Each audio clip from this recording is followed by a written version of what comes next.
For example, ஒரு குழந்தை பிறகுது, ஆஸ்பத்திரியில குழந்தை பிறகுது, தாய் பெத்தெடுத்து கையில வச்சிருக்கா, சின்னதா ஏதோ ஒரு குறை, குழந்தை மாற்றுத்திறனாளியாய் வந்திருக்கிறது, ஒரு கண் இல்ல அல்லது ஒரு கை இல்ல கால் இல்ல, என்னமோ ஒண்ணு, ஒரு சின்ன ஊனம். அந்த குழந்தையை கையில வைத்திருக்கிறாள் தாய்.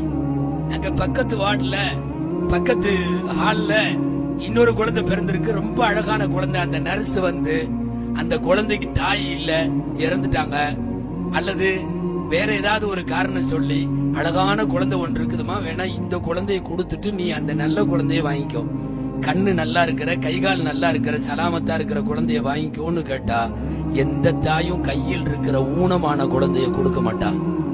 இது ரப்புல் ஆலமீன் தாயின் உள்ளத்தில் நீ எவ்வளவு ஊனமாக இருந்தாலும் கூட தாய்க்கும் உனக்கும் இறைவன் ஏற்படுத்திய மஹப்பத் அது.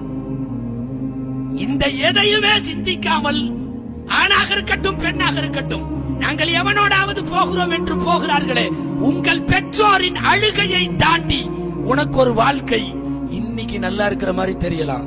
சத்தியமா உன்னுடைய மரணத்திற்கு முன் நீ அதை அனுபவித்தே தீர வேண்டும். அவர்களின் கண்ணீருக்கான பதிலை அனுபவித்தே தீர வேண்டும். சில பேர் இன்னைக்குள்ள ஜெனரேஷன் அப்படி நினைக்கிறது. நம்ம அப்பா அம்மாவுக்கெல்லாம் காதலை பத்தி தெரியறது இல்ல, அதனுடைய புனிதத்தை பத்தி தெரியறது இல்ல, அதனால இப்படி எல்லாம் பண்றாங்க என்று சொல்லி மீறுபவர்கள். பெற்றோரினுடைய பத்துவாவுக்கு பிறகு உனக்கு என்ன வாழ்க்கை? நல்லா தெரிஞ்சு வச்சுங்க, பெற்றோர் சார்பாக இல்லாமல் அவர்களாக திருமணம் செய்து கொண்ட அநேக திருமணங்கள் சுமார் 60% மேல ஃபெயிலியர். நான் சொல்லல, ஆய்வு சொல்லுது.